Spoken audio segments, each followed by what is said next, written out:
Bismillahirrahmanirrahim. Assalamualaikum warahmatullahi wabarakatuh. Alhamdulillah, segala puji bagi Allah, Tuhan semesta alam.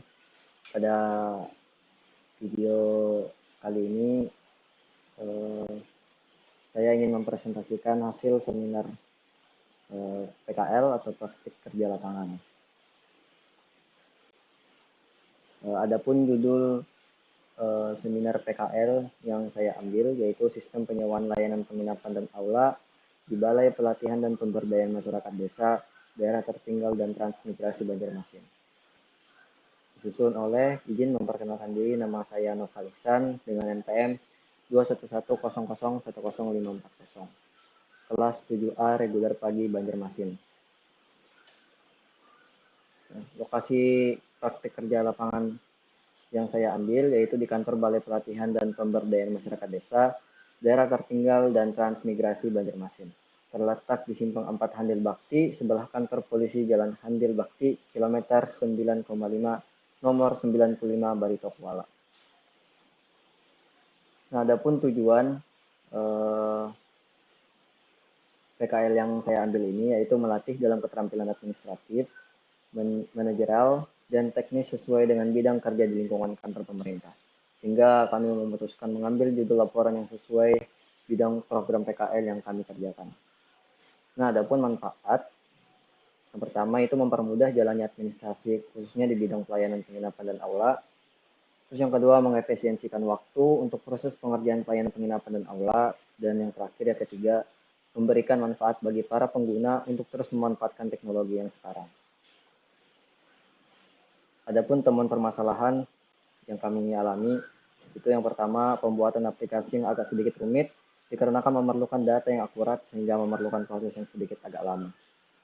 Terus yang kedua, proses dan sistem audio terkadang mengalami kendala teknis, menghambat jalannya pelatihan.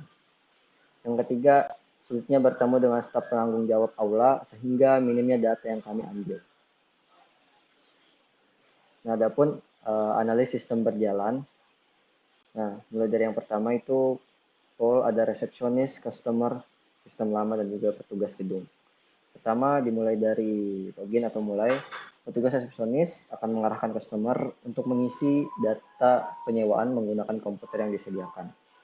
Terus lanjut ke customer akan memasukkan datanya. Lanjut masuk ke sistem, data akan memproses oleh aplikasi. Nah, lanjut, sistem akan otomatis mengolah data. Berikutnya, data akan dikumpulkan ke dalam sistem, terus resepsionis akan mengkonfirmasi data yang sudah dikelola oleh sistem. Berikutnya, resepsionis akan memproses data pemesanan customer dan berkonsultasi dengan petugas gedung. Kemudian yang terakhir, petugas gedung akan menindaklanjuti customer yang sudah melakukan pembayaran dan gedung atau penginapan siap digunakan. Nah, adapun usulan sistem baru, itu yang pertama ada pelanggan mencari aula atau penginapan, terus pelanggan melakukan pemesanan, berikutnya sistem pencatatan pemesanan, admin memverifikasi pemesanan, terus ada 2, pesanan bisa ditolak atau pemesanan disetujui. Berikutnya pelanggan melakukan pembayaran, sistem mencatat pembayaran, kemudian admin mengkonfirmasi pemesanan, berikutnya pelanggan mendapat bukti, dan selesai. Nah, adapun rancangan antar muka masukan dan keluaran ini adalah desain cover atau dashboard bagian aplikasi yang nanti akan kita demokan. Di sini ada daftar penginapannya dan juga dashboardnya. Adapun tampilan antar muka masukan dan keluaran ada di bagian dashboard tadi yang seperti saya desain, dan ini tampilan realnya. Itu saya menggunakan ada 5 form. Itu pertama ada form penginapan, form yang kedua aula, 3 properti, yang keempat booking, dan yang terakhir ada form pembayaran atau payments. Dan yang terakhir ada laporan atau report yang akan nanti ditampilkan. Pertama ada laporan penginapan, laporan aula, laporan properti, laporan booking, dan yang terakhir laporan pembayaran atau laporan payments. Nah, penutup kesimpulan aplikasi yang saya buat kali ini. Dengan adanya aplikasi web ini, peserta pelatihan maupun pihak terkait dapat melakukan pemesanan kamar dan aula secara lebih mudah, real time, dan juga terorganisir. Selain itu, aplikasi ini memungkinkan pengelola untuk mengawasi ketersediaan fasilitas, mengoptimalisasikan pemanfaatan sumber daya, serta meningkatkan kualitas layanan. Adapun saran, pertama membangun aplikasi berbasis web yang memungkinkan peserta melakukan pemesanan penginapan dan aula secara mandiri. Kedua, menampilkan informasi ketersediaan kamar dan aula secara real time agar pengguna dapat melihat sesuai kebutuhan. Ya, penutup untuk presentasi yang sudah saya sampaikan. Kemudian kita lanjut di bagian demo aplikasi.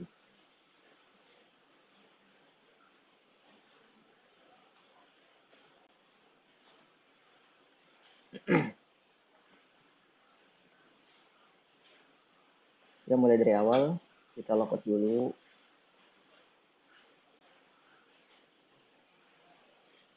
Ya, kita login sebagai admin terlebih dahulu. Nah, langsung tampilan dashboard.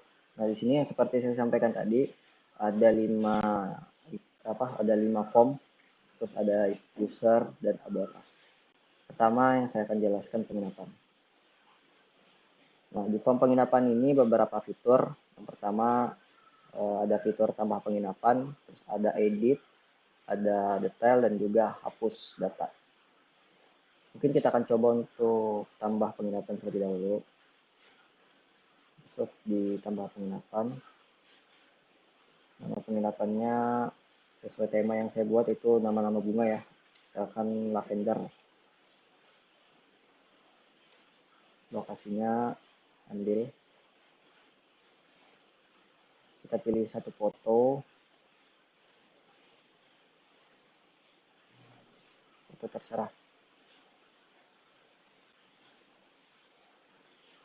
Dan ini ya.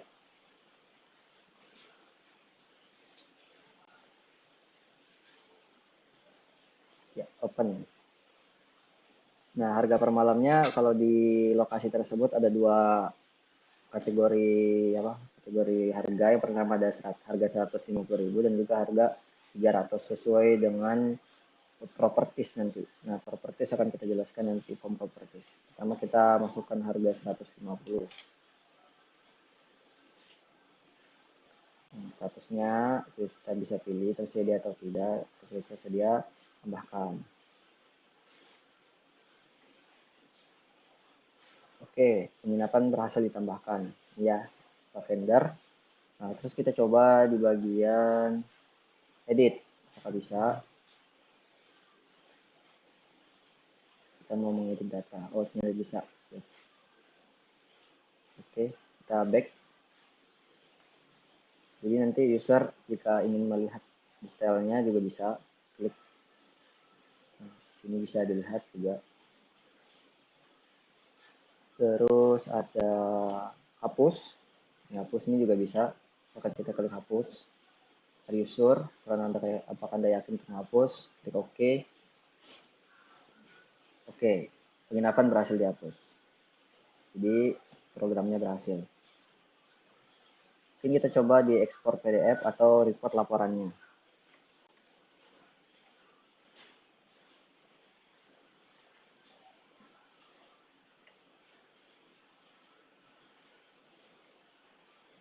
Loading. Nah, jadi laporan penginapan ini berhasil ya. Sesuai ada input foto juga. Kita kembali ke aplikasi. Nah, selanjutnya kita masuk di aula. Nih, di form aula tidak jauh beda dengan penginapan. Sama, ada tambah aula, kita bisa ngedit, kita bisa melihat secara detail dan juga bisa menghapus. Sekarang kita tambahkan data dulu ya, tambah aula. Tambah aula, misalkan kalau nama aula di tempat balai sana itu temanya nama-nama pahlawan Banjarmasin. Misalkan kita nama aulanya Sultan Hasanuddin. mungkin lokasinya diambil, terus foto, kita bisa pilih foto nanti, misalkan foto ini. Nah, kalau harga per malam itu beda-beda sesuai dengan properties nantinya. Kayak ada kalau maksimal ruangannya misalkan ada 100, kapasitas 100 orang, 200 orang, sampai dengan 300 orang. Misalkan saja kita isi harga per harinya di sini 1 juta. Nah, di sini bisa kita pilih tersedia, kita tambahkan aula. Nah, secara otomatis tadi di sini yang sudah kita input hasilnya Sultan Hasanuddin, input di sini. Terus kita ingin edit, kan? Nah, diedit pun ternyata berhasil. Kita bisa mengedit atau mengganti foto, ganti data-data yang mau diganti. Kita back. Terus mau ingin secara detailnya juga ada hasil. Terus mau menghapus data tidak bisa. Oke, berhasil ya dihapus ya. Nah, terus kita lanjut di form yang ketiga, itu form properties. Nah, jadi form properties ini ambilan dari form penginapan dan aula. Sini fiturnya juga sama dengan penginapan dan aula. Ini saya akan menjelaskan proses penambahan datanya. Nah, jadi tambah properties ini kita bisa memilih dulu jenisnya apa. Kan ada 2 jenis, penginapan dan aula. Jadi nanti user bisa memilih, misalkan ingin memilih penginapan. Nah, secara otomatis tambahan data-datanya itu sesuai dengan form penginapan tadi. Misalkan nama penginapannya kita bisa pilih. Ini sesuai data yang sudah di input oleh admin dari form penginapan tadi. Misalkan kita klik anggrek. Nah, kita pilih tipe propertinya, kamar. Jumlah tempat tidurnya. Nah, kalau tempat sana itu ada 2. Bednya ada 1 atau tempat tidurnya ada 1, dan juga tempat tidurnya ada 2. Akan kita pilih yang 2. Nah, kamar mandinya pun ada 2, ada 1 dan ada juga kamar mandinya 2. Akan pilih 1 aja. Fasilitasnya macam-macam, ada yang pakai kipas angin, full AC, ada meja kerja, dan misalkan saja di sini pakai kipas angin. Kapasitas maksimal, ini kapasitas maksimal orangnya ya. Kalau sana itu macam-macam, ada yang maksimal 2 orang, ada yang maksimal 5 orang. Misalkan kita pilih yang 2 orang saja. Oke, tambahkan properties. Nah, secara otomatis properties atau data properties sudah kita tambahkan. Terus kita tambahkan lagi bagaimana kalau jenisnya itu aula. Nah, kita pilih aula. Nah, secara otomatis nama aula ini akan masuk di sini, inputan admin dari form aula tadi. Ada Pangeran Antasari, Bagian Hasan Basri, dan Khalid. Misalkan kita pilih Pangeran Antasari. Fasilitasnya macam-macam. Ada sofa, AC full ruangan, terus kursi 100. Nah, kapasitas maksimalnya macam ada yang 100, 200, mentok itu 300. Kita pilih 100 deh. Tambahkan datanya di sini. Nah, secara otomatis ini ada jenisnya, ada aula, ada penginapan, sudah ditambahkan. Misalkan kalau kita ingin mengedit aula, data aula ya. Nah, ini bisa ya. Edit, kembali, ingin melihat secara detail juga bisa di sini. Back. Ingin menghapus, kita coba user. Oke, properties delete successful, atau properti yang Aula tadi berhasil dihapus. Nah, misalkan kita ingin mengekspor PDF atau laporannya, coba. Nah, ya bisa ya, untuk laporan propertinya. Oh iya, tadi untuk form Aula belum diekspor laporannya. Kita coba ya, apa bisa. Oke, laporan Aula ternyata bisa untuk reportnya. Oke, kita lanjut di form booking. Nah, di form booking ini, form nanti ini akan timbul ketika nanti pelanggan atau user sudah melakukan pemesanan. Nah, sebelum kita lanjut di bagian booking, kita masuk di bagian pemesanan terlebih dahulu. Kita masuk di halaman user. Nah, jadi di halaman user ini, user nantinya bisa memilih pemesanan, ada daftar penginapan, ada daftar Aula, sesuai dengan foto-foto yang sudah ada. Mungkin sebelum ingin memesan, mungkin pelanggan bisa mengecek dulu detail-detailnya apa aja. Ada tempat tidur 2, kamar mandi 2, fasilitasnya AC dan meja kerja. Begitupun juga dengan daftar Aula. Detailnya ada juga nih. Kapasitas 100 orang, kapasitasnya kursi plastik, kursi materi bahan kayu, mimbar, mic, dan sound system.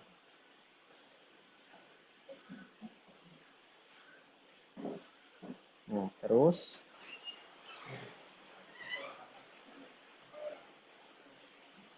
misalkan kita contoh ya, contoh 1, daftar penginapan kita pesan. Klik pesan, user akan mengklik pesan. Di sini kita akan ditampilkan halaman pesan. Jadi tanggal check-in-nya ada, check-out-nya juga ada, dan jumlah berapa orang. Ini penginapan ya. Dan misalkan kita pilih tanggal hari ini, today, terus tanggal 21. Check-out-nya tanggal 21. Jumlah tamunya misalkan 2 orang. Pesan sekarang. Nah, pesanan berhasil. Tunggu konfirmasi. Nah, konfirmasi nanti itu admin akan mengkonfirmasi hasil pemesanan dari user. Terus kita ingin memesan daftar Aula misalkan. Ini harganya macam-macam, ada yang 1 juta, 1,5, 2 juta. Misalkan kita pilih yang harga 1 juta, pesan. Oke, tanggal check-in-nya sama mungkin hari ini sampai besok. Jumlah tamunya 100. Pesan sekarang. Oke, pemesanan berhasil. Nah, jadi user nantinya akan diarahkan untuk mengklik lonceng di kanan atas agar nantinya di sini booking statusnya pending. Jadi pelanggan terlebih dahulu harus membayar pemesanannya agar nantinya admin di bagian booking bisa memverifikasi pelanggan tersebut sudah bayar atau tidak. Misalkan kita pelanggan nih mau ngebayar penginapannya, klik bagian bayar. Oke. Nah, bagian bayar sini sudah lengkap data-datanya, tinggal nantinya pelanggan memasukkan bukti transfer ke admin. Di sini bisa kita masukkan foto. Ambil salah satu foto mungkin ini. Open, langsung bayar. Nah, pembayaran berhasil ditambahkan. Satu lagi, tadi ada Aula. Nah, jadi setelah bayar, statusnya berubah menjadi waiting.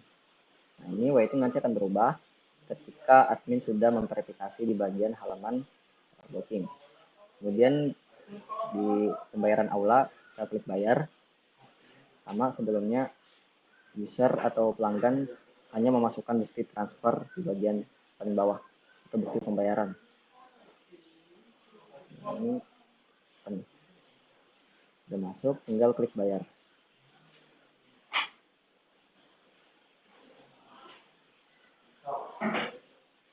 Nah, di sini seharusnya akan waiting. Terus kita masuk di laman admin kembali untuk memverifikasi hasil pembayaran pelanggan.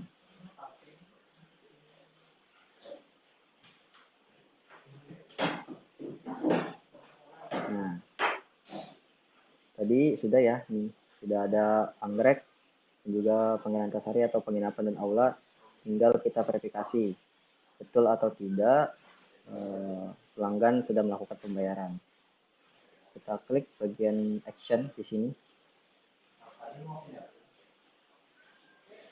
Nah, masih pending.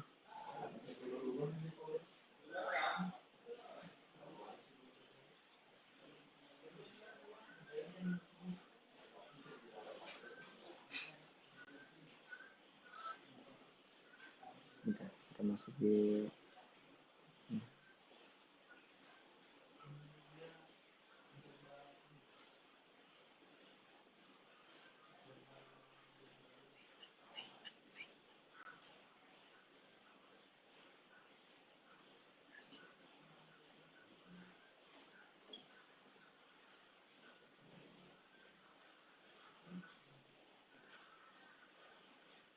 maaf. Nah, di sini payments. Nah, ternyata kita masuk di laman payments. Nah, jadi bukti pembayarannya itu masuk di laman payments. Nah, jadi admin akan menyetujui status-status pelanggan yang sudah melakukan pembayaran.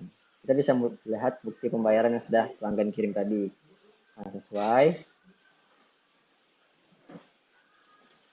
Terus yang aula tadi.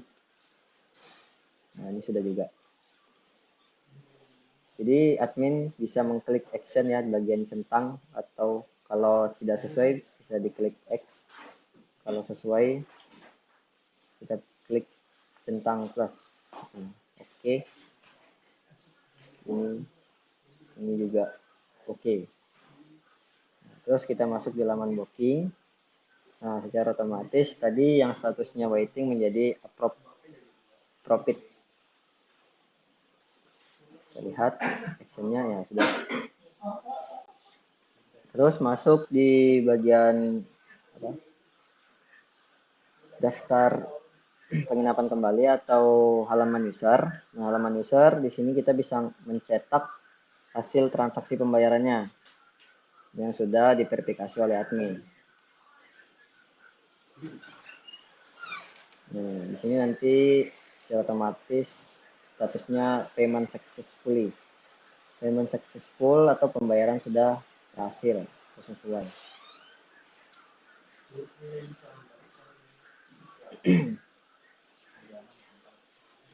Nah, mungkin sekian untuk demo aplikasi.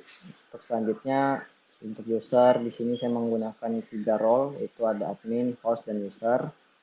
Untuk halaman about us ini mungkin dari pelanggan nantinya yang mengisi tentang apa saja untuk nilai-nilai plus dari aplikasi yang sudah dibuat.